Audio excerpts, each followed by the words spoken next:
हिमाचल प्रदेश सरकार की ऐसी स्थिति हो गई है कि विधानसभा में जब विधानसभा लगती थी तो प्रदेश के अलग अलग कोनों से फरियादी यानी कि जिनकी काम होते थे वो सरकार से मिलने के लिए पहुंचते थे। इस बार दूरबीन लगा के ढूंढना पड़ रहे थे कि कोई फरियादी सरकार के पास नहीं आ रहा है, क्योंकि सरकार से प्रदेश की जनता का विश्वास उठ चुका है। दूसरी तरफ हिमाचल प्रदेश में कांग्रेस की सरकार है और कांग्रेस की सरकार में विधायक दल की बैठक में भी जो अभी पूरे प्रदेश के लोग इन समाचार पत्रों को पढ़ रहे हैं कि 40 में से सिर्फ मात्र 19 विधायक जो है विधायक दल की बैठक में आए। इसका मतलब है कि जहां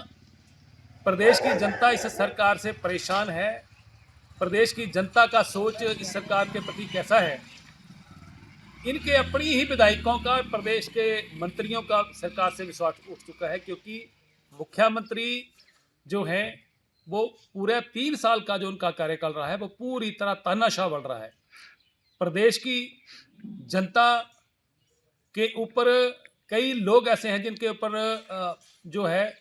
एफआईआर दर्ज हुई हैं, झूठी एफआईआर दर्ज हुई, और अब तो ऐसी ऐसी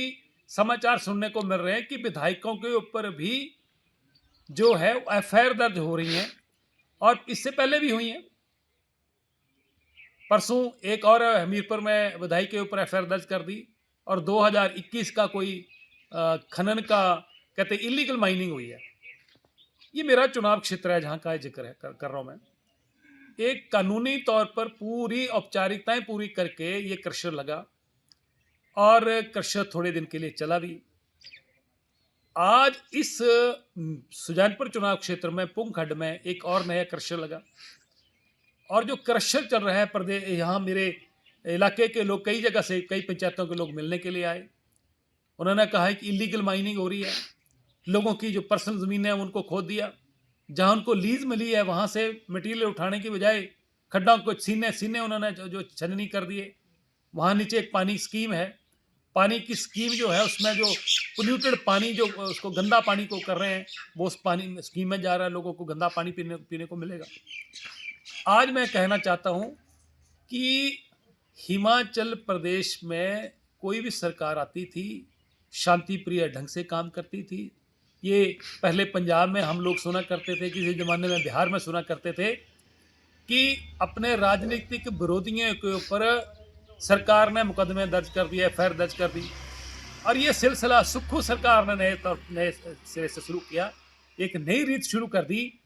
कि कोई भी राजनीतिक प्रतिद्वंदी जो है जिसके साथ बनती नहीं उसको झूठे मुकदमे में फंसा दो। मैं सिर्फ इतना कहना चाहता हूँ कि ये जो हिमाचल प्रदेश में कांग्रेस की सरकार है और सरकार के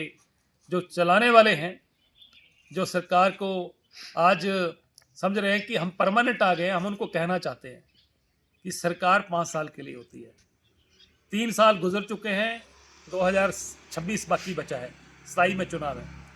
और जो जिन अधिकारियों को ये अपना आगे टूल बना के, अधिकारियों का इस्तेमाल करके इस तरीके से झूठे मुकदमे दर्ज करने की कोशिश कर रहे हैं, लोगों को परेशान करने की कोशिश कर रहे हैं, मैं कहना चाहता हूं प्रदेश सरकार को और मुख्यमंत्री को भी कि जितनी ताकत आपने राजनीतिक विरोधियों के ऊपर पुलिस का इस्तेमाल कर एफआईआर दर्ज करने में, उनको परेशान करने में लगाई है, शायद इतनी एनर्जी प्रदेश की जनता जिसने इस सरकार को चुना है उनकी सेवा में लगाते। आज प्रदेश का जो कर्मचारी है वो आपसे परेशान है, प्रदेश के ठेकेदार जो हैं उनका आपने बिल्कुल मल्डिया मेट कर दिया है, उनकी तनख्वाहें नहीं दे रहे हैं, उनकी जो पेमेंटें बनती हैं, जो इन्होंने काम किया उनकी पेमेंटें नहीं हो रही हैं। 10,000 करोड़ रुपये उनको देने को पड़ा है। प्रदेश पूरी तरह कर्जे में डुबो दिया है और प्रदेश की जनता के साथ झूठे वायदे करके जो आपकी सरकार बनी है, उन जो गारंटियां दी हैं उनको पूरा करने की कोशिश करें, ना कि अपने राजनीतिक विरोधियों को जिनके साथ अपनी बनती नहीं है उनके खिलाफ पुलिस का इस्तेमाल करके, पुलिस के लोगों को टूल बना के एफआईआर दर्ज करने की जो कोशिश कर रहे हैं। मैं समझता हूं कि हिमाचल प्रदेश में नई रीत शुरू हो गई है और जब नई रीत शुरू हो जाती है तो ये समझ लेना चाहिए कि आने वाले समय में भी सरकारें बदलें।